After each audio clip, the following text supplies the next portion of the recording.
الحمد للہ رب العالمین، والصلاة والسلام علی سید الانبیاء والمرسلین وعلی آلہ واصحابہ اجمعین، اما بعد۔ اللہ تعالیٰ کے بہت بڑے انعامات میں سے ایک انعام یہ بھی ہے کہ اس سال پوری امت مسلمہ سے لاکھوں افراد حج کرنے کے لیے اللہ کے گھر میں حاضری دیں گے، اور وہ اللہ کی محبت میں، اس کے رسول اعظم صلی اللہ علیہ وسلم کی محبت میں، اور اپنے گناہوں کے استغفار میں، اور اپنی غلطیوں اور قصور کے اعتراف کے ساتھ اس کی معافی کے لیے اللہ کے گھر میں جائیں گے۔ حکومت وقت نے حج پالیسی کا اعلان کیا ہے اور لوگوں کو یہ اجازت اور دعوت دی ہے کہ وہ ایک مخصوص رقم اس موسم میں جمع کرائیں اور اس رقم کو حکومت بینکوں میں رکھ کر اس سے سود وصول کرے اور اس سود کے ذریعے اپنے کام چلائے۔ مسلمان اور ایک عام مسلمان بالکل مجبور ہے اور اس سود کے نظام میں جکڑا ہوا ہے، اس پر تو اس چیز کا کوئی گناہ نہیں ہے، اور جن کو اس چیز کا گناہ ہے اللہ کی گرفت ان کے شامل حال ہوگی، اور یقیناً اللہ تعالی ایسے ظالموں کو ایک دن اس دنیا سے ایسے ہی اکھیڑ دے گا جس طرح مالی اپنے باغ میں کانٹے دار جھاڑیوں کو اکھیڑ کر باہر پھینک دیتا ہے۔ اللہ کا ایک نظام ہے کہ ظلم ہمیشہ نہیں چلتا، اور اللہ کو اپنی مخلوق عزیز ہے، اور خدا تعالی لوگوں کے گناہوں سے درگزر فرماتا ہے، اور وہ لوگ جو ان گناہوں کا سبب بنتے ہیں اللہ تعالی مختلف زمانوں میں مختلف حوادث اور مختلف مصائب اور مختلف تکالیف کے ذریعے ان کا قلع کما کرتا رہتا ہے۔ تو حج کے یہ جانے کے دن یا جانے کے لیے تیاری کے دن، زیادہ بہتر ہے یہ کہیں کہ جانے کے لیے تیاری کے دن ہیں، اور ہر آدمی کو چاہیے کہ جو بھی شرعاً حج کرنے کا پابند ہے اور اس کو حج کے جانے کے لیے اللہ تعالی نے وہ سہولتیں مہیا فرمائی ہیں، جو سہولتیں شریعت نے حج کے لیے ضروری قرار دی ہیں، تو اللہ کے گھر میں حاضری دے۔ اسی لیے آج کا یہ بیان اس لیے عرض کیا جا رہا ہے کہ جو بھی اس کے معزز سامعین ہیں وہ ان باتوں کو سنیں اور اس پر غور کریں کہ اب جو حج پالیسی آئی ہے اس کے تحت اگر وہ حج پہ جا سکتے ہیں اور حج ان پر فرض ہے تو انہیں چاہیے کہ قطعاً کوتاہی نہ کریں اور حج کی تیاری کریں۔ حدیث میں یہ بات آئی ہے کہ حضور اقدس صلی اللہ علیہ وسلم نے ارشاد فرمایا کہ جس انسان کو اللہ تعالی نے حج کے لیے استطاعت دی، یعنی اس کی صحت بھی ٹھیک تھی اور اس کے ساتھ ساتھ اس کے پاس مالی اسباب، وسائل اور ذرائع بھی اتنے تھے کہ وہ حج کر سکتا تھا، اس کے باوجود اس نے حج نہیں کیا تو رسول اللہ صلی اللہ علیہ وسلم نے فرمایا وہ اگر چاہے تو یہودی ہو کر مرے، چاہے تو نصرانی ہو کر مرے، اور وہ اس امت میں سے نہیں ہے۔ اس لیے آپ کوشش کیجئے اور سوچئے کہ آپ کے پاس کیا حج پہ جانے کی استطاعت ہے یا نہیں، اور اگر ہے اور زیورات اور ضروریات زندگی سے زائد اشیاء انہیں بیچ کر فرض حج کیا جا سکتا ہے تو اس حج کو کیجیے، اور اللہ کے لیے اس سفر کو اختیار کیجیے۔ حضرت اسماعیل علیہ السلام مکہ مکرمہ میں ان کے والد سیدنا ابراہیم علیہ السلام انہیں چھوڑ گئے تھے، اور پھر ان کے ہاں اللہ نے اولاد دی اور بڑی برکت ہوئی ان کی اولاد میں، یہاں تک کہ مکہ مکرمہ ان کی اولاد سے بھر گیا، اور وہاں جو لوگ رہتے تھے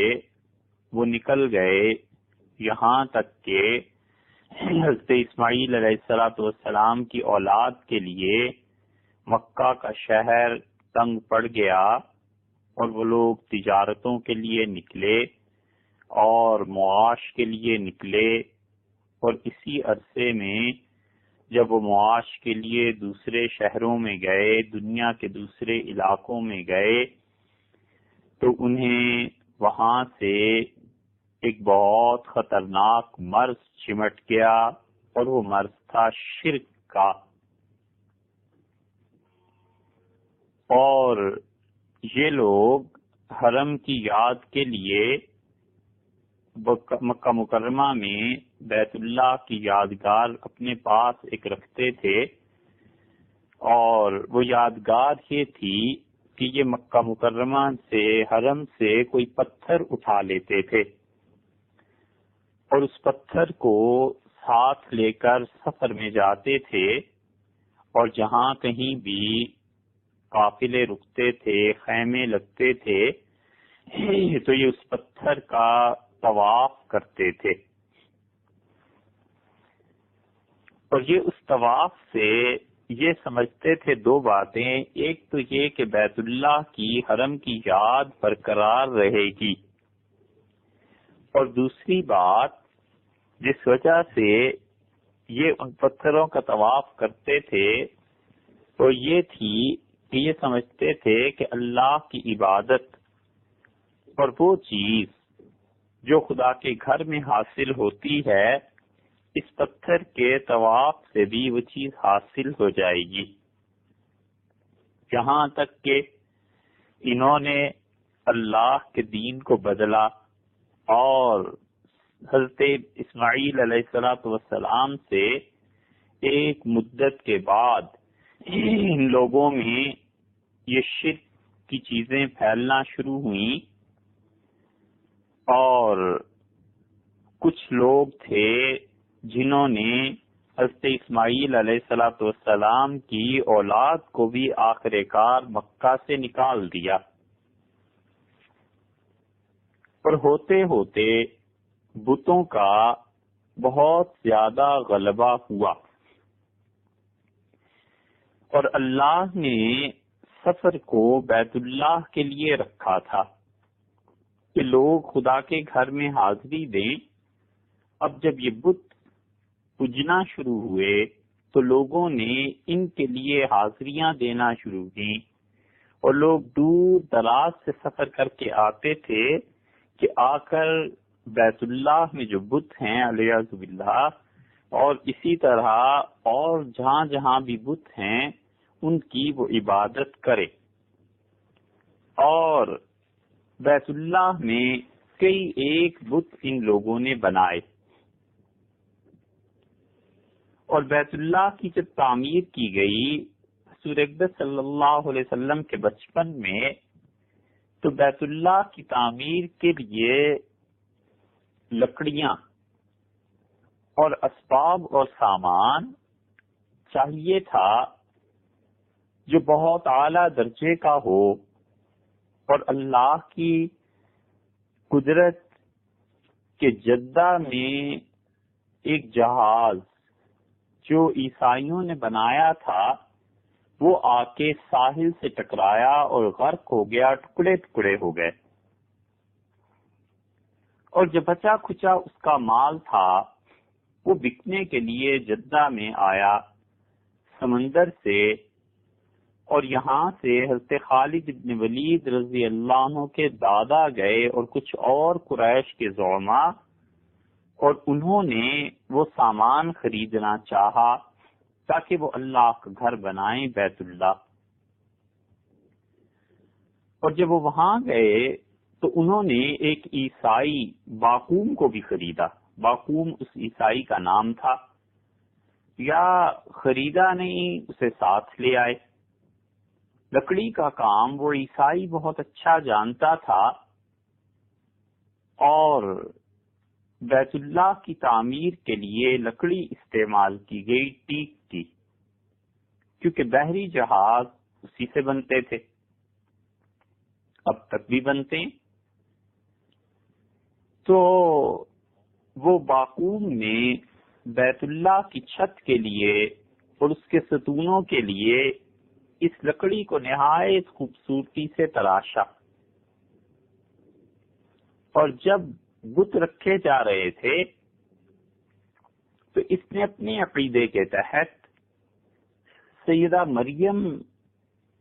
رضی اللہ عنہا کا بھی ایک بت بنایا، اور ان کی گود میں سیدنا مسیح علیہ الصلوۃ والسلام کو دکھایا، ان کا بھی بت بنایا کہ ماں نے یہ بچہ اپنی گود میں اٹھا رکھا ہے۔ یہ بت بھی تھا، اور یہ سب لوگ ان بتوں کے لیے سفر کرتے تھے۔ ود، سوا، یغوث، یعوق، نصر، یہ سارے بت تھے، اور عرب دور دور سے سفر کر کے آتے تھے، اور انہوں نے وہ تمام حقوق جو اللہ کی عبادت سے تعلق رکھتے تھے انہوں نے وہ ان بتوں کو دے دیے تھے۔ اللہ نے سفر حج کے لیے مقرر کیا تھا،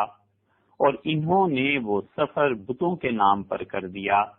اور اللہ نے اپنے گھر کا طواف مقرر کیا تھا، اور ان ظالموں نے ان بتوں کا طواف شروع کر دیا، اور اللہ نے بوسہ دینا اور چومنا حجر اسود کا حق رکھا تھا، اور انہوں نے اپنے بتوں کو چومنا شروع کر دیا، اور اللہ تعالی نے حق رکھا تھا اپنے لیے قربانی کرنے کا کہ اللہ کے نام پر جانور ذبح کریں اور اللہ کے سامنے نظر پیش کریں، اور باری تعالی کی پاک بارگاہ میں لوگ نیاز دیا کریں۔ انہوں نے وہ نظر اور نیاز اور قربانی یہ سب چیز ان بتوں کے نام پر شروع کر دی، اور اللہ نے شدید مذمت ان چیزوں کی، ان اعمال اور افعال کی نبی کریم صلی اللہ علیہ وسلم پر نازل کی۔ اور یہ جتنے عرب تھے، ایک جگہ تھی مشلل، مدینہ منورہ اور مکہ مکرمہ کے درمیان، یہ بہت عظمت کی نظر سے اسے دیکھتے تھے، اور وہاں پر بعض روایات کے مطابق جو بت تھا یہ اس پر ذبح بھی کرتے تھے، اور اوس اور خزرج یہ دونوں قبائل جو مدینہ منورہ میں تھے اور جہاں کے صحابہ کرام رضی اللہ عنہم انصار مدینہ کہلائے، اور اسلام کا بہت بڑا مرکز بنا مدینہ منورہ انہی لوگوں کے تعاون سے، اور اوس اور خزرج والوں نے قربانیاں دی شریعت کے لیے، اور نبی کریم صلی اللہ علیہ وسلم کے اگر یہ دائیں ہاتھ تھے تو صحابہ رضی اللہ عنہم باقی مہاجرین بایاں ہاتھ تھے، اور اگر وہ دایاں ہاتھ تھے تو یہ بایاں ہاتھ تھے رسول اللہ صلی اللہ علیہ وسلم کا۔ اوس اور خزرج کے قبائل اور یہ صحابہ رضی اللہ عنہ جو تھے ان کے آباء و اجداد حالت شرک میں بہت عزت کرتے تھے اس جگہ کی. اور ربیع قبیلہ تھا، مضر ایک قبیلہ تھا، یہ منات کو پوجتے تھے. اور اللہ تعالی نے اسی لیے قرآن پاک میں فرمایا کہ منات الثالثۃ الاخری، اور وہ جو تیسری ان کی دیوی ہے منات، اس کی یہ عبادت کرتے ہیں. اور حذیل جو حضرت عبداللہ ابن مسعود رضی اللہ عنہ کا قبیلہ تھا، اور خزاع اور سارے عرب بہت عزت اور احترام کرتے تھے منات کا، یہاں تک کہ حضور اقدس صلی اللہ علیہ وسلم مدینہ منورہ سے 8 ہجری میں جب مکہ مکرمہ فتح کرنے کے لیے تشریف لائے اور اللہ کے گھر میں حاضر ہوئے ہیں، تو 4 یا 5 میل نکلنے کے بعد آپ نے سیدنا علی رضی اللہ عنہ کو بھیجا، اور رسول اللہ صلی اللہ علیہ وسلم نے انہیں بتلایا کہ کیا کیا چیز انہوں نے ختم کرنی ہے. اور وہاں سے 2 تلواریں بھی رسول اللہ صلی اللہ علیہ وسلم کو ملی تھی، اور وہ تلواریں اس کا نام تھا مخزم اور رسوب. اور دونوں تلواریں حضور اقدس صلی اللہ علیہ وسلم نے امیر المومنین سیدنا علی بن ابی طالب رضی اللہ عنہ کو دے دی تھی. اور اسی طرح رسول اللہ صلی اللہ علیہ وسلم نے لات جو بت تھا اسے بھی ختم کروایا طائف میں. اور یہ اصل میں ایک چوکور مربع اسکوائر ایک چٹان تھی، اور وہاں پر بعض حضرات کہتے ہیں کہ ایک اللہ کا اچھا بندہ تھا، وہ بیٹھتا تھا اور ستو پانی میں گھول کے لوگوں کو پلاتا تھا. اور طائف والوں نے اس جگہ کی عبادت شروع کر دی، اور ان کا نظریہ یہ ہوا کہ یہاں پہ چونکہ خدا کا ایک نیک بندہ بیٹھتا رہا ہے، اس لیے اس جگہ میں برکتیں ہیں. اور یہ قریش اور سارے عرب بڑی عزت کرتے تھے ان جگہ کی. اور حضور اقدس صلی اللہ علیہ وسلم کے دستے مبارک پہ جب بنو ثقیف نے اسلام قبول کیا ہے تو رسول اللہ صلی اللہ علیہ وسلم نے اس مغیرہ بن شعبہ رضی اللہ عنہ کو بھیجا، اور انہیں فرمایا تھا کہ جاؤ اور اس کو توڑ دو، اس جگہ کو. اور آپ نے فرمایا کہ اسے آگ بھی لگا دینا. پھر یہ عزا دیوی اس کی جگہ یہ توڑ دی گئی، لات کی جگہ ختم کر دی گئی. اور اسی طرح رسول اللہ صلی اللہ علیہ وسلم نے یہ جو شرک کے اڈے اور مراکز تھے ان چیزوں کو ختم کروایا. اور یہ عرب یہ بیت اللہ کی عبادت، بیت اللہ کا طواف کرتے ہوئے بھی کہتے تھے واللات والعزا، لات اور عزا اور منات الثالثۃ الاخری، اور وہ تیسری جو دیوی ہے الیاذ باللہ، یہ ساری کی ساری اللہ کی بارگاہ میں جب ہماری سفارش کرتی ہیں تو اللہ اسے رد نہیں کرتا. یہ بہت شان والی بیٹیاں ہیں خدا کی، الیاذ باللہ الیاذ باللہ. کہتے تھے کہ یہ اللہ کی بیٹی ہیں. اور تعالی اللہ عن ذلک علوا کبیرا، اللہ کی ذات پاک ہے ہر شرک سے، لوگوں کی ہر بےہودہ گفتگو سے، بہت بلند و بالا ہے اللہ کی ذات. اور اللہ نے یقیناً ان چیزوں کی مذمت نازل فرمائی ہے، اور اللہ کا یہ حق بنتا ہے اپنے بندوں پر کہ وہ ان سے توحید کا مطالبہ کرے، اور اللہ کا حق بنتا ہے کہ وہ اپنے علاوہ ہر کسی کی عبادت پر پابندی لگائے. تو یہ لوگ سفر کرتے تھے لمبے لمبے، اور کئی 100 میل سے آتے تھے اور آ کر ان چیزوں کی عبادت کرتے تھے. اور رسول اللہ صلی اللہ علیہ وسلم کو اسی لیے جب اطلاع دی گئی کہ فلاں فلاں بت ان کو ختم کر دیا گیا ہے تو رسول اللہ صلی اللہ علیہ وسلم نے بہت واضح طور پر کہا کہ اب اس عربوں کے جزیرے میں شرک نہیں ہوگا، اور آپ نے ایک مرتبہ یہ بھی فرما دیا کہ شیطان اس سے کم چیزوں پر راضی ہو گیا ہے۔ حبل اس کی عبادت کرتے تھے اور اس کے لیے آتے تھے، نظریں چڑھاتے تھے، نیاز دیتے تھے۔ یہ سب کی سب چیزیں در حقیقت آپ دیکھیں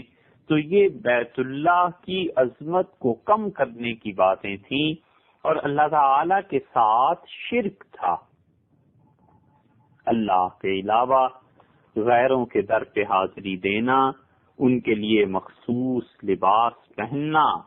اور ان کے لیے مخصوص دن مقرر کرنا،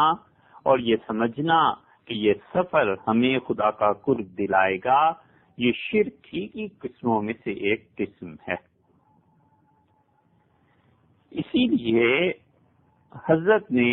شاہ ولی اللہ محدث دہلوی رحمۃ اللہ علیہ نے حجت اللہ البالغہ کی شرح میں، حجت اللہ البالغہ کی پہلی جلد میں اللہ تعالی کی توحید پر بحث کی ہے اور توحید کا بیان کیا ہے،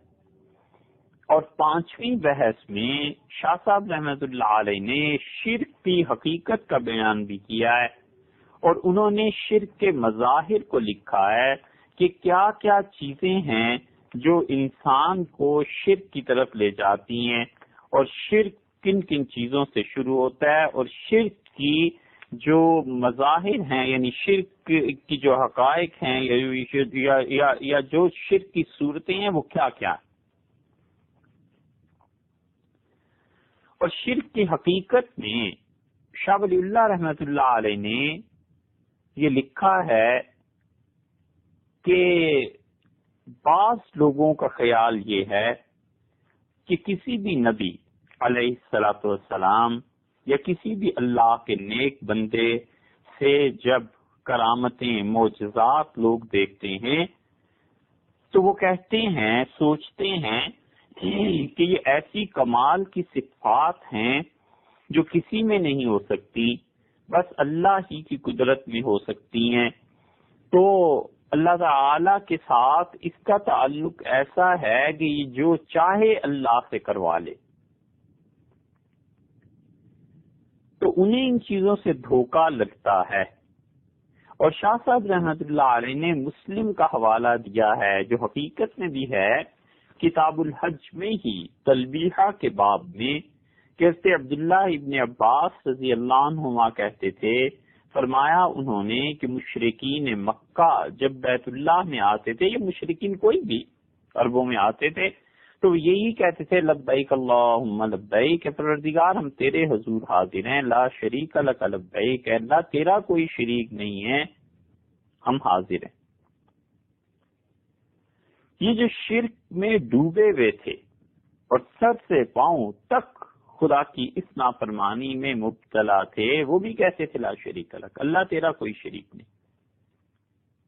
آپ سوچیں گے کہ جب وہ کہتے تھے کہ اللہ آپ کا کوئی شریک نہیں، تو پھر یہ شرک کیسا تھا؟ اس پہ غور کیجئے خود، اور اس غور کرنے کے بعد آپ یہ بھی دیکھیے کہ کہیں شرک کی ایسی ہی کوئی قسم اس امت میں اب تک بھی رائج تو نہیں۔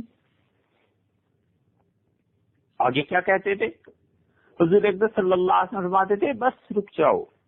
لا شریک لک، اس پہ رک جاؤ کہ اللہ آپ کا کوئی شریک نہیں، اس سے آگے نہ کہو۔ اور مشرکین اس پہ بس نہیں کرتے تھے، کہتے تھے الا شریکن، مگر ایک شریک اللہ ہوا لکا تیرا ہے، تملکہ، تو اللہ اس کا بھی مالک ہے، وما ملک، اور پروردگار وہ جو کچھ اس کے پاس ہے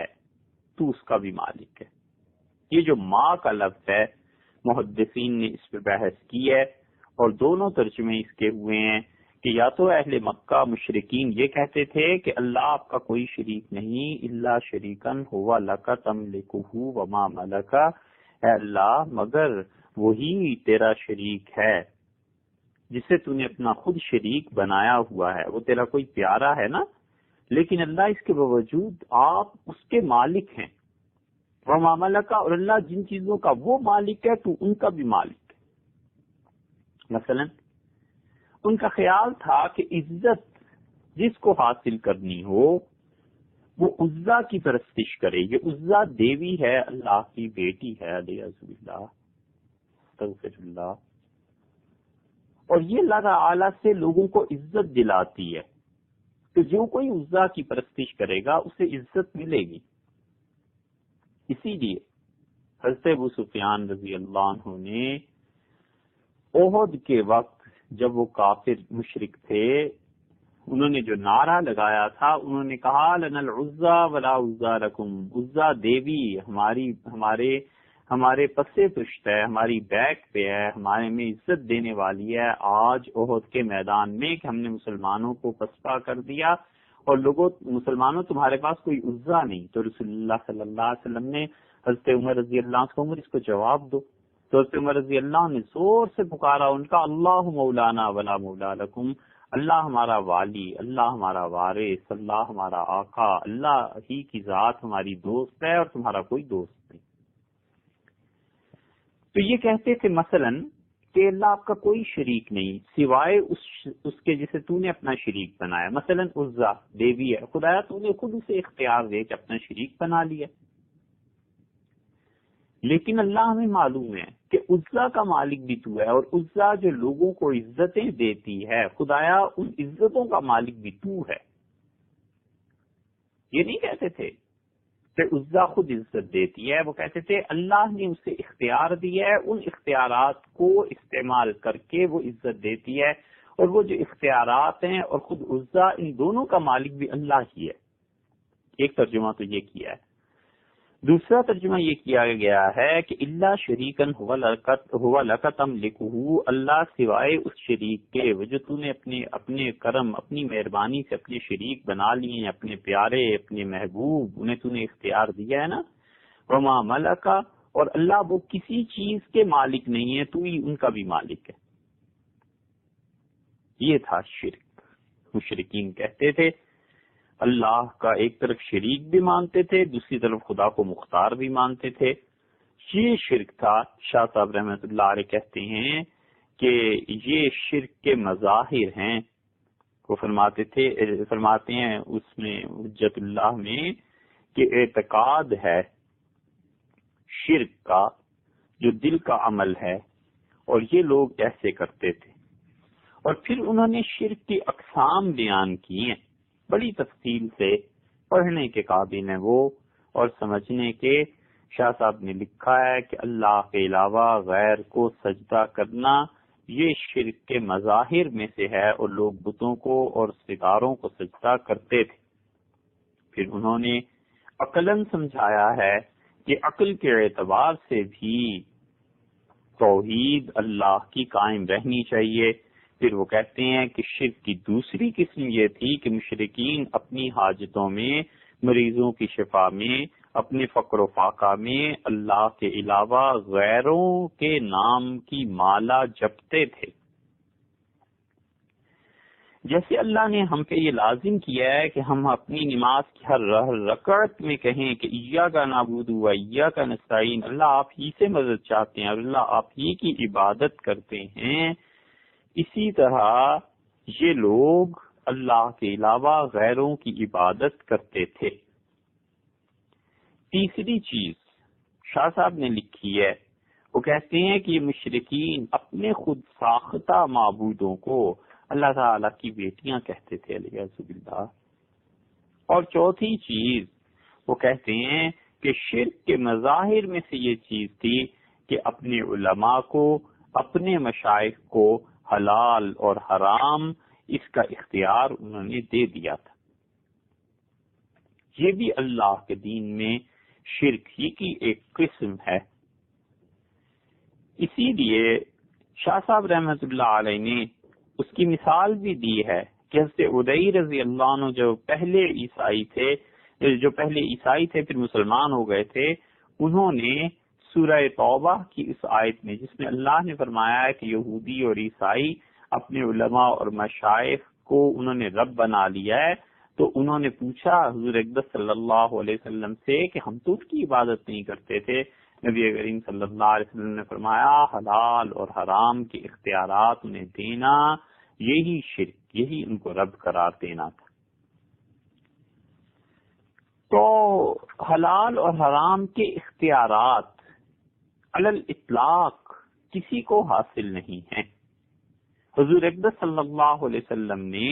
جو حلال اور حرام قرار دی ہیں بعض چیزیں، وہ بھی در حقیقت رسول چونکہ اللہ اور اس امت کے درمیان علیہ الصلوۃ والسلام واسطہ تھے، اس وجہ سے نسبت کی جاتی ہے، وگرنہ در حقیقت رسول اللہ صلی اللہ علیہ وسلم نے ہی انہی چیزوں کو حرام اور حلال قرار دیا ہے جنہیں خود اللہ نے حرام اور حلال ان سے کہا تھا کہ آپ اپنی امت کو یہ بتائیں۔ ایسے ہی مجتہدین بھی ہیں کہ اجتہاد جو کرتے ہیں وہ بھی اصل میں نصوص کتاب و سنت کو دیکھ کر پھر اس کے بعد اس سے استنباط کرتے ہیں کہ یہ چیز حلال ہے یا حرام ہے، اور ان کے مقلدین اسی کو حلال اور حرام مانتے ہیں۔ یہ نہیں ہے کہ وہ علی الاطلاق انہیں حلال اور حرام کے اختیار دے دیں، وگرنہ تو والعیاذ باللہ یہ شرک تک پاس پہنچ جائے۔ اسی وجہ سے ابن قیم رحمت اللہ علیہ نے اجتہاد کے اصول میں ایک کتاب لکھی ہے اعلام الموقعین عن رب العالمین۔ موقع اس میں فاعل ہوا نا توقیع سے، اور وقع توقیع کے معنی دستخط کرنا۔ تو مطلب یہ ہے کہ جو لوگ اس کتاب کے نام کا مطلب یعنی جو لوگ اللہ تعالی کی طرف سے دستخط کرنے والے ہیں، ان کو ضروری باتوں سے خبر کرنا، ان کو ضروری باتوں کی اطلاع دینا، یعنی مجتہدین اور مفتی حضرات جو کچھ کہتے ہیں وہ اللہ کی طرف سے کہتے ہیں، اپنی طرف سے کچھ نہیں کہتے۔ اعلام الموقعین عن رب العالمین یہ ابن قیم رحمۃ اللہ علیہ کی کمال کی کتاب ہے، بہت عمدہ کتاب ہے۔ کتنی تعریف کریں اس کی، اور کیا کیا چیز کتاب میں ابن قیم رحمۃ اللہ علیہ نے لکھی ہے، پڑھنے سے تعلق رکھتی ہے۔ شاہ صاحب رحمۃ اللہ علیہ نے اسی طرح پانچویں چیز اللہ کے ساتھ شرک کی، جانوروں کو اللہ کے علاوہ کسی کے نام پر ذبح کرنا، یہ لکھی ہے۔ اور جیسے عیسائی کرتے ہیں سیدنا مسیح علیہ الصلوۃ والسلام کے نام پر، یا چھٹی چیز شاہ صاحب نے لکھی ہے کہ اللہ کے علاوہ غیروں کے نام پر جانور چھوڑ دینا، جیسے ہندو یہ کرتے ہیں ایسے۔ ساتویں چیز اللہ کے علاوہ کسی کے نام کی قسم کھانا، شاہ صاحب رحمۃ اللہ علیہ نے اسے بھی شرک کی اقسام میں گنا ہے۔ اور آٹھویں چیز جس پہ پہنچنا تھا وہ کہتے ہیں کہ اللہ کے علاوہ اللہ کے گھر کے علاوہ کسی اور گھر کے لیے سفر کرنا اس نیت سے کہ ان اسفار سے اللہ کا قرب حاصل ہو جائے گا، یہ بھی شرک کی اقسام میں سے ایک قسم ہے۔ اور شاہ صاحب رحمۃ اللہ علیہ نے جو کچھ لکھا ہے بہت شدید جملے ہیں، اور شاہ صاحب رحمۃ اللہ علیہ نے اس پہ لکھا ہے کہ مواضع متبرکہ مختصۃ بشرکائہم، اور وہ خاص جگہیں، خود ساختہ معبودوں کی جگہیں جنہیں لوگوں نے اپنے غلط خیال کے مطابق یہ سمجھ رکھا ہے کہ وہاں کا جب وہ سفر کریں گے تو اللہ کا قرب انہیں حاصل ہوگا، شاہ صاحب رحمۃ اللہ علیہ فرماتے ہیں یہ مشرکانہ خیالات ہیں۔ جیسے ہمارے دور میں بہت سے لوگوں سے آپ سنیں گے وہ کہتے ہیں کہ اگر پاک پتن کا سفر کر لیا جائے اور شیخ کبیر فرید الدین مسعود رحمت اللہ علیہ کی قبر اور وہ جو دروازہ ہے اس میں 7 مرتبہ گزرا جائے تو یہ حج کے برابر ہے۔ یہ ہے مشرکانہ خیالات۔ اسی لیے حضور اقدس صلی اللہ علیہ وسلم نے فرمایا کہ شد رحال نہ کیا جائے، یعنی لمبے سفر نہ کیے جائیں، مگر 3 مسجدوں کی طرف، مسجد حرام، بیت اللہ، مسجد اقصی اور میری یہ مسجد۔ مسند احمد میں آیا ہے، رسول اللہ صلی اللہ علیہ وسلم نے فرمایا، اللہ کا قرب حاصل کرنے کے لیے کسی مسجد کی طرف نہ جانا سوائے ان 3 مسجدوں کے۔ تو قبروں کی زیارت کو مستقل سفر کرنا یہ درست نہیں ہے۔ کوئی آدمی راولپنڈی سے اسلام آباد سے چلے یہ نظریہ لے کے کہ فلاں بزرگ کی قبر پر جاؤں گا کیونکہ مجھے اس سے اللہ کا قرب حاصل ہوگا، یہ بات غلط ہے، نہ کرے ایسے۔ شاہ ولی اللہ محدث ریلوی رحمۃ اللہ علیہ نے منع لکھا ہے اس کو، اور چونکہ اس ملک میں کوئی قانون تو ہے نہیں، انصاف نہیں، عدل نہیں، ظلم پہ مبنی معاشرہ ہے، اور بیل کا سینگ ہے، جس بیل کے سینگ زیادہ ہیں اور جس کی طاقت زیادہ ہے ہر چیز اسی کی ہے۔ یہ تو دنیا کا حال اس تباہ کن معاشرے میں ہو گیا ہے، دین تو سرے سے ہے ہی نہیں۔ تو ایک خاص گریڈ تک پھر بھی کوئی دین رہتا ہے، اس خاص گریڈ سے آگے جب لوگ چلے جاتے ہیں 19واں 20واں 21واں تو وہاں دین نہیں رہتا، پھر وہ تو سیاسی دین ہو جاتا ہے۔ چاہے شام کو آ کے اپنے گھر اور نجی مجلس میں وہ مذاق اڑائے کہ فلاں بزرگ کیا کر لیں گے، ایسے ہی لوگوں کی رسمیں ہیں، لیکن دن کو وہ حاضر ہوگا، چادر چڑھائے گا، سب کچھ کرے گا، اس لیے کہ اسے پتہ ہی نہیں ہے کہ دین کیا ہے اور اللہ کے ساتھ مذاق کرنا کتنا سنگین ہے۔ اسے اللہ کی معرفت نصیب نہیں، اور جتنی اللہ کی معرفت بڑھ جاتی ہے اتنا ادب بھی بڑھ جاتا ہے، اور یہ سب بے ادب اکٹھے ہو گئے ہیں، اور ان کی بے ادبی اللہ کے ساتھ ہے۔ اللہ یقیناً انہیں سزا دے گا، اور اللہ کی سزا کبھی قتل کی صورت میں، کبھی پھانسی کی صورت میں، کبھی ٹکڑے ٹکڑے جہاز ہو جاتا ہے اس صورت میں، اور کبھی ایک لمحے میں اقتدار سے ہٹا کر فقیروں کے ساتھ بٹھا دیتے ہیں۔ یہ سب خدا کی طرف سے سزائیں ملتی ہیں، مگر دیکھنے والی آنکھیں کم ہیں، سوچنے والے دماغ کم ہیں، اور دل ہیں لیکن محسوس کم کرتے ہیں۔ تو حضور اقدس صلی اللہ علیہ وسلم نے یہ بات ارشاد فرمائی ہے کہ دیکھو، کسی جگہ کا سفر خدا کے قرب کے لیے نہیں کرنا کسی قبر کی طرف، کسی چیز کی طرف، مگر یہ کہ 3 مسجدیں، اللہ کا قرب حاصل کرنے کے لیے بیت اللہ جانا، مسجد اقصی اور مسجد نبوی۔ ہاں کوئی آدمی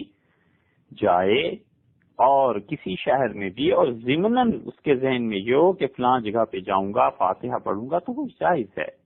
مگر صرف اسی مقصد کو بنا کر سفر کرنا یہ جائز نہیں ہے۔ اور حضور اکبر صلی اللہ علیہ وسلم کی قبر مبارک چونکہ اس کی طرف سفر دین کے بہت اہم مستحبات میں سے ہے، اس لیے فقہا نے اسے اس سے مستثنا کیا ہے۔ خاص طور پہ یہ جو علامہ ابن حمام رحمۃ اللہ علیہ حنفی فقہا میں، انہوں نے اس کی تفصیل فتح القدیر میں لکھی ہے۔ تو شاہ صاحب رحمۃ اللہ علیہ نے اس چیز کو لکھا ہے، اور وہ کہتے ہیں کہ یہ جو حج کے علاوہ سفر کیے جاتے ہیں نا اللہ کا قرب حاصل کرنے کے لیے، اور غیروں کے مخصوص جگہوں پہ جا کر پھر اس میں مخصوص چیزیں اعمال کیے جاتے ہیں، یہ وہ چیزیں ہیں جن چیزوں سے خدا کی ناراضگی انسان پر نازل ہوتی ہے۔ اس لیے اللہ کا قرب حاصل کرنے کے لیے بیت اللہ کا سفر یہ ضروری ہے۔ آج کل چونکہ حج پالیسی اناؤنس ہو رہی ہے، آپ سوچئے کہ اگر آپ پر خدا کے گھر میں حاضری دینا ضروری ہے، فرض ہے، تو آپ خدا کے گھر کی حاضری دیجئے اور حج کی تیاری کیجئے۔ خواتین کے پاس زیورات ہوتے ہیں، وہ زیورات ضروریات زندگی سے زائد ہیں، اگر انہیں بیچ کر یا کوئی پلاٹ ہے جو آپ کی اپنی ضرورت سے زیادہ ہے، اسے بیچ کر، اور بہت سی چیزیں ہیں، ان کو فروخت کر کے بھی کوئی عورت اپنا اور اپنے محرم کے سفر کے اخراجات اٹھا سکتی ہیں، تو انہیں چاہیے کہ وہ حج کریں اور اللہ کا حق پورا کریں اور اپنی جان کو اللہ کے عذاب اور اس کی گرفت سے بچائیں۔ اس لیے کہ حج میں بہت سی حکمتیں ہیں۔ حضرت اقدس شاہ ولی اللہ محدث دہلوی رحمۃ اللہ علیہ نے حج کی حکمتوں کا بھی بیان کیا ہے، اور وہ کہتے ہیں کہ ایک خاص وقت ہے حجت اللہ کی پہلی شرح میں ہی، پہلی جلد میں ہی، جہاں انہوں نے حج کی تشریح کی ہے، اس میں وہ کہتے ہیں کہ حج جو ہے وہ در حقیقت ایک خاص وقت ہے، 9 سے لے کے 8، 9، 10، 11، 12 اور 13 بھی شامل کر لیں، یہ 5 یا 6 دن ہیں، اور جگہیں بھی مخصوص ہیں، بیت اللہ ہے، مینا ہے، عرفات ہے، اور بہت بڑی جماعت کے اکٹھا ہونے کا نام ہے۔ اور وہ کہتے ہیں کہ جگہ ایسی ہے کہ دین کی واضح نشانیاں ہیں، دین کی جو یادگار ہیں اس کی تعظیم ہے، لوگ وہاں اللہ کے سامنے گڑ گڑاتے ہیں، اللہ تعالی سے خیر کی توقع رکھ کر حاضر ہوتے ہیں، گناہوں کی معافی کی آرزو لے کے آتے ہیں، اور اتنی توجہ لوگوں کی اللہ کی طرف ہوتی ہے کہ خدا کی رحمت ضرور نازل ہوتی ہے، اور اللہ اپنی طرف سے بخشش کو بھی نازل کرتا ہے۔ اسی لیے حدیث میں یہ آیا ہے، حضور اقدس صلی اللہ علیہ وسلم نے فرمایا ہے کہ ما رؤی الشیطان یوما هو فیہ اصغر ولا ادہر ولا احقر ولا اغیظ منہ فی یوم عرفہ۔ مشکات میں کتاب المناسک میں آیا کہ حضور اقدس صلی اللہ علیہ وسلم نے ارشاد فرمایا کہ عرفہ کے دن میں 9 ذی الحج کو جس قدر ذلیل، جس قدر دھتکارا ہوا، جس قدر رسوا اور جس قدر غصے میں بھرا ہوا بے بس شیطان نظر آتا ہے، اس دن اتنا سال میں کسی دن وہ نہیں ہوتا،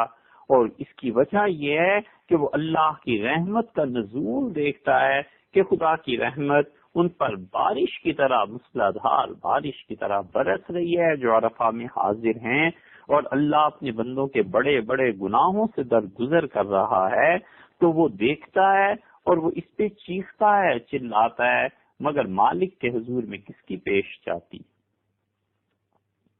شاہ ولی اللہ رحمۃ اللہ علیہ نے پھر لکھا ہے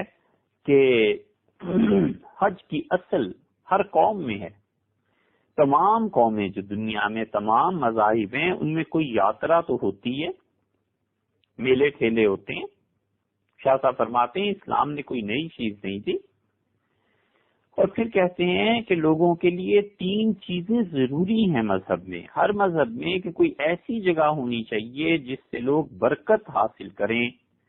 اس لیے کہ وہ جگہ متبرک قرار پائے گی جہاں لوگوں نے اللہ کی کسی نشانی کو دیکھا ہو۔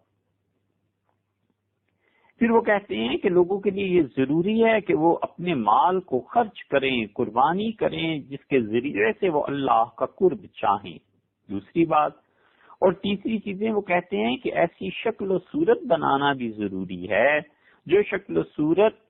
اس دین میں جب یاترا اور میلہ یا حج یا کوئی چیز شروع ہوئی تھی اس وقت کے لوگوں نے بنائی تھی۔ اور پھر فرماتے ہیں کہ ان 3 چیزوں کے اجتماع کا نام حج ہے، جس کا رواج ہر قوم میں ہے اور کوئی انوکھی چیز نہیں۔ مطلب یہ ہو گیا کہ بیت اللہ متبرک جگہ ہے، اور اس لیے قرار پائی ہے کہ وہاں اللہ کی نشانیاں ہیں، یہ حجر اسود اللہ کی نشانیوں میں سے ہے، یہ مقام ابراہیم اللہ کی نشانیوں میں سے ہے۔ قربانی دیتے ہیں لوگ اپنی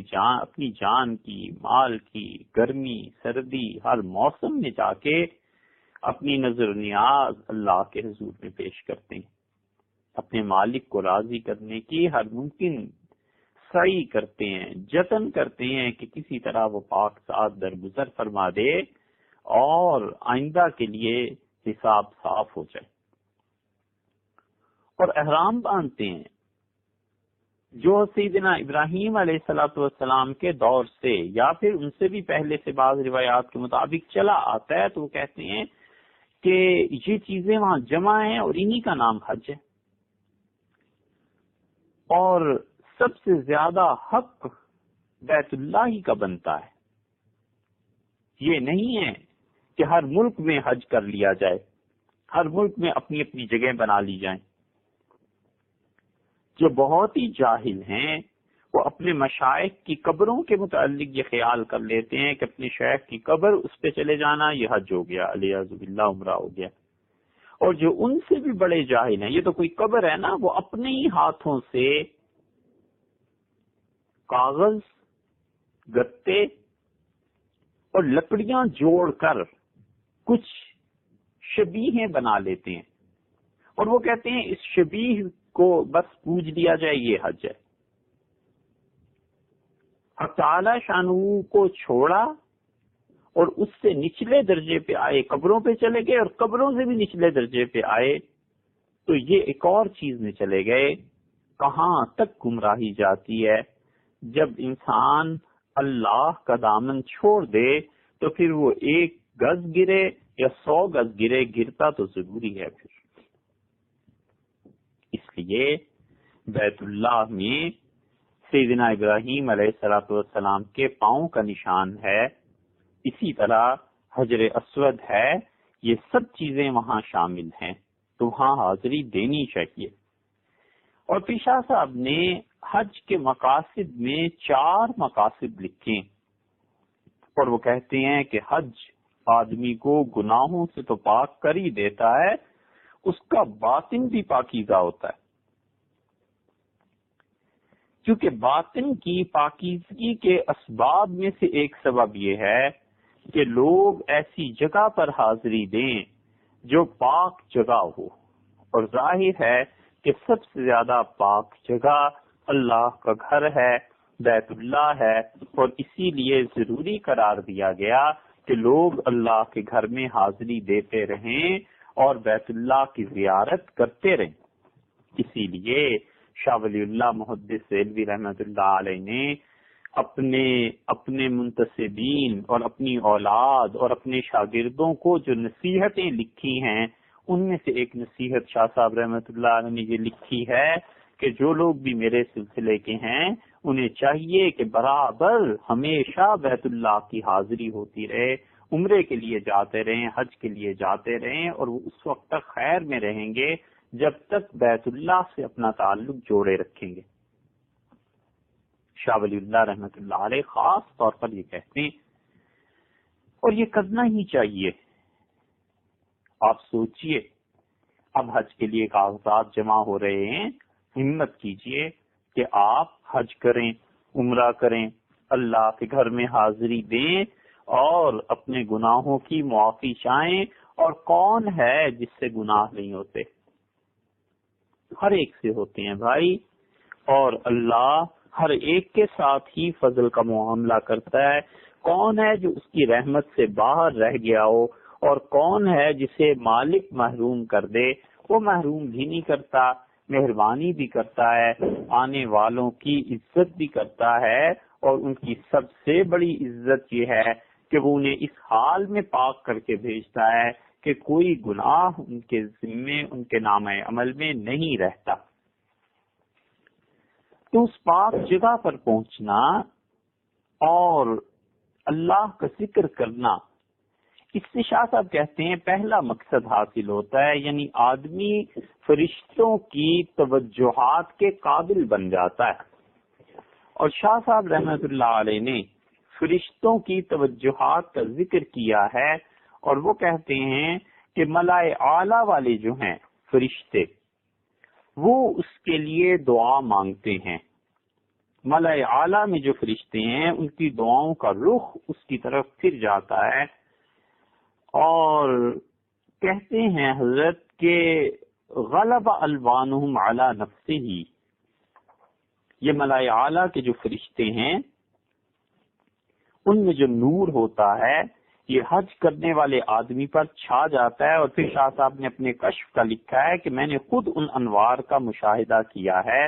اور شاہ صاحب رحمت اللہ علیہ کی عبارت یہ ہے حجت اللہ البالغہ کی کہ وہ کہتے ہیں وقت شاہدت ذالک رأی عین، میں نے اپنی آنکھوں سے دیکھا ہے ان انوار کو جو ملائے اعلیٰ کے فرشتوں سے ان انسانوں کی طرف آتے ہیں اور ان انسانوں کو ڈھانپ لیتے ہیں۔ ملائے اعلیٰ بہت بڑی چیز ہے، تو حد سے وہاں کے جو فرشتے ہیں ان فرشتوں کے ساتھ قرب انسان کا ہوتا ہے۔ یہ ملائے اعلیٰ کیا چیز ہے؟ شاہ صاحب رحمۃ اللہ علیہ اس کا بہت تذکرہ کرتے ہیں، اور شاہ ولی اللہ محدث دہلوی رحمۃ اللہ علیہ نے ملائے اعلیٰ کی تفصیل خود اس حجت اللہ میں لکھی ہے۔ مناسب معلوم ہوتا ہے کہ یہ بھی آج کچھ بیان آپ سے عرض کر دیں، کیونکہ ملائے اعلیٰ کا تذکرہ شاہ صاحب کے ہاں بہت آتا ہے۔ ملا اصل میں اس میں جمع ہے، اور ملا کا مطلب لغت میں ایک یہ آتا ہے بھرنا۔ 9ویں پارے کی پہلی آیت آپ پڑھیں نا، اس میں آتا ہے نا قال الملأ، سرداروں نے یہ کہا۔ تو چونکہ قوم کے سردار گویا مجلس کو بھر دیتا ہے، 100 آدمی اکٹھے ہیں اور کوئی ان میں چھوٹا بڑا نہیں ہے، تو وہ کیا ہیں؟ وہ تو سیلاب کا جھاگ ہیں، ان کی کون سنتا پوچھتا ہے۔ اور جب ان میں کوئی بڑا آدمی ہوتا ہے جس کی لوگ مانتے سنتے ہیں، تو وہ جب آتا ہے تو مجلس گویا بھر جاتی ہے۔ سردار لوگوں کے دل اس کی عظمت سے بھرپور ہو جاتے ہیں، آنکھیں اس کو دیکھ کر اس کے وقار کو محسوس کرتی ہیں، اور بعض اوقات آدمی نظر دھر کے دیکھ نہیں سکتا۔ یہ ہے ملا۔ اور قرآن پاک میں، حدیث میں یہ فرشتوں کے لیے ملائے اعلیٰ کا لفظ آیا ہے۔ ملائے اعلیٰ کے معنی اور اعلیٰ یعنی عالم بالا، تو ملائے اعلیٰ کا مطلب یہ ہوا کہ عالم بالا کے معزز فرشتے، اور وہاں کا تو ہر فرشتہ معزز ہے۔ اور ملائے سافل شاہ صاحب رحمۃ اللہ علیہ بھی استعمال کرتے ہیں۔ ملائے اعلیٰ یعنی عالم بالا کے معزز فرشتے، اور ملائے سافل کا مطلب چھوٹے درجے کے فرشتے۔ عالم بالا کی بجائے عالم زیری لے آئیں۔ ایک تو عالم بالا ہے نا آسمان، اور ایک عالم زیری ہے نیچے زمین، اس کے فرشتے۔ تو وہ اوپر کے فرشتے، ان کا خاص رخ پھر جاتا ہے اس انسان کی طرف جو حج اور عمرہ کرتا رہتا ہے۔ ملائکہ کا تعلق انسان سے ہے، اور اللہ تعالی نے، شاہ صاحب نے ملائے اعلیٰ کا جہاں ذکر کیا ہے، وہ کہتے ہیں کہ اللہ تعالی نے فرمایا ہے کہ الذین یحملون العرش ومن حولہ، اللہ کے وہ فرشتے جنہوں نے خدا کا عرش اٹھا رکھا ہے۔ کیسے؟ یہ اللہ ہی جانتا ہے بس۔ ومن حولہ، اور جو اس کے ارد گرد ہیں فرشتے، یہ ہے ملائے اعلیٰ۔ شاہ صاحب کا خیال یہ ہے، یسبحون بحمد ربہم، اپنے رب کی تسبیح حمد ملا کر بیان کرتے ہیں۔ یہ سبحان اللہ و بحمدہ، یہ جو جملہ ہے یہ اللہ کی تسبیح، اس کی حمد میں رچی بسی ہے۔ جیسے دودھ میں آپ شہد ملا دیں، شکر ملا دیں تو دودھ میٹھا ہو جاتا ہے، تو ایک نعمت کی بجائے 2 نعمتیں بن گئیں۔ اسی طرح اللہ کی تسبیح میں اس کی حمد کو داخل کر دینا بڑا پسند ہے اللہ کو، اور اللہ کی تسبیح میں حمد کو داخل کر دینا انسان کے لیے رزق کے دروازے کھول دیتا ہے۔ یہ تسبیح حمد کے ساتھ ملا کر پڑھنا خاص دخل رکھتی ہے وسعت رزق میں۔ اللہ تعالیٰ نے فرمایا وہ فرشتے جنہوں نے اس کا عرش اٹھا رکھا ہے اور جو اس کے گرد و پیش میں ہیں، اپنے رب کی تسبیح بیان کرتے ہیں حمد کے ساتھ، وَيُؤْمِنُونَ بِهِ، اور اللہ پر ایمان رکھتے ہیں۔ یہ ہے ملائے اعلیٰ۔ شاہ صاحب اس لیے رحمت اللہ علیہ ذکر فرما رہے ہیں کہ ملائے اعلیٰ کو کوئی یہ نہ سمجھے کہ شاہ صاحب نے اپنی طرف سے ایک بات کہہ دی ہے، بلکہ اس کے لیے تو قرآن میں، حدیث میں جہاں نبی کریم صلی اللہ علیہ وسلم نے اس ملائے اعلیٰ کی خبر دی ہے، شاہ صاحب رحمت اللہ علیہ نے وہ احادیث بھی نقل کی ہیں، قرآن سے بھی دلیل دی ہے، تاکہ بعد میں آنے والا کوئی جاہل یہ اعتراض نہ کرے کہ یہ تو صوفیوں نے باتیں اپنے پاس سے گھڑ لی۔ کون سی چیز ایسی ہے جو محققین صوفیہ نے کہی ہو، ارباب تصوف نے کہی ہو اور اس کی اصل کتاب و سنت میں نہ ملے؟ محض کم علمی اور جہالت ہے جس کی وجہ سے لوگ تصوف کا انکار کرتے ہیں، وگرنہ محققین صوفیہ نے کون سی ایسی بات کہہ دی ہے جس کی اصل کتاب و سنت میں نہ ملے؟ پڑھتے نہیں نا، اور علم حاصل نہیں کرتے۔ تو جس انسان نے شہد نہ چکھا ہو، اگر وہ شہد کو برا کہے اور اس کی برائیاں بیان کرے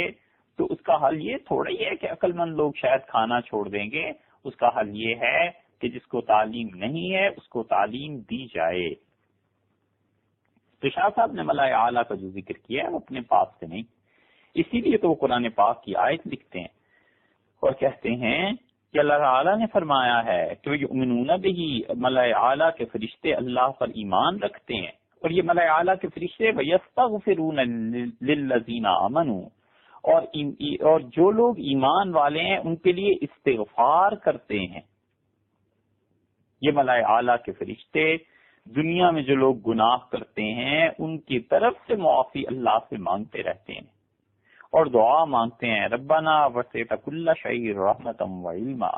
اے پروردگار آپ کی رحمت اور علم ہر چیز کو شامل ہے، فاغفر للذین تابوا واتبعوا سبیلک، اے پروردگار آپ کے علم میں، آپ کی رحمت میں ہر چیز ہے، تو جو ایمان والے ہیں ان پہ تو بدرجہ اولا آپ کی رحمت ہوگی، سو اللہ ان لوگوں کو بخش دے جنہوں نے توبہ کر لی،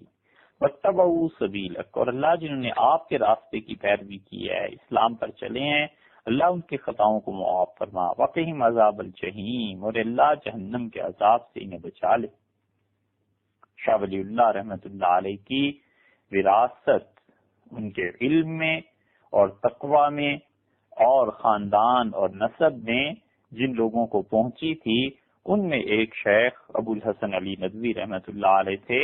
اور وہ بار بار ان آیات کو پڑھتے تھے، دن میں کہیے کہ وہ کئی مرتبہ 20-30 مرتبہ ان آیات کو پڑھتے تھے اور روتے تھے، اور خاص طور پہ جب وہ یہاں پہنچتے تھے کہ فاغفر للذین تابوا واتبعوا سبیلک، تو اونچی آواز سے اللہ سے بڑی عاجزی سے گڑ گڑا کے مانگتے تھے اور فرماتے تھے۔ شاہ صاحب نے ملائے اعلیٰ کا ذکر کے استشہاد میں اس آیت کو ذکر کیا۔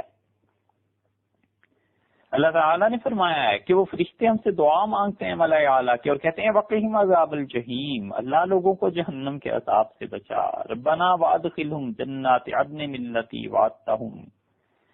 اے پروردگار اور انہیں داخل کر دیجئے جنت کے باغات میں جن کا آپ نے ان لوگوں سے وعدہ کیا ہے، ومن صلح من آبائہم، اور اے اللہ ان لوگوں کے جو والدین دنیا سے گزر گئے ہیں، جو نیک تھے یا جو زندہ ہیں اور نیک ہیں، اللہ انہیں بھی، وازواجہم، اور ان کی بیویوں کو بھی، وذریاتہم،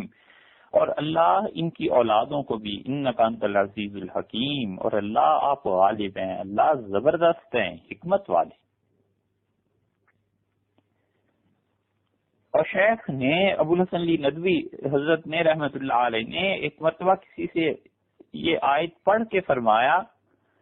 کہ یہ شاہ ولی اللہ رحمت اللہ علیہ، ان کا خاندان اور ان کے تلامذہ اور ان کے آگے کی نسلیں، یہ سبھی اس آیت میں شامل ہیں۔ وَمَنْ صَلَحَ مِنْ آبَائِهِمْ وَأَزْوَاجِهِمْ وَذُرِّيَّاتِهِمْ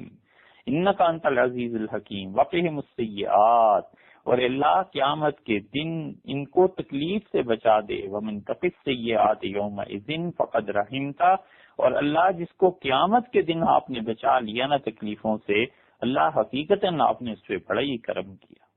خدایا تو نے بڑی مہربانی کی جسے اس دن تو نے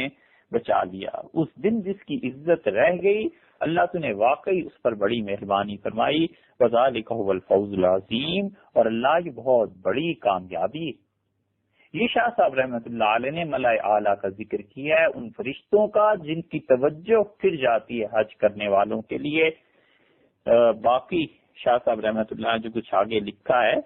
اس کا بیان اگلی نشست میں کریں گے۔ السلام علیکم ورحمۃ اللہ وبرکاتہ۔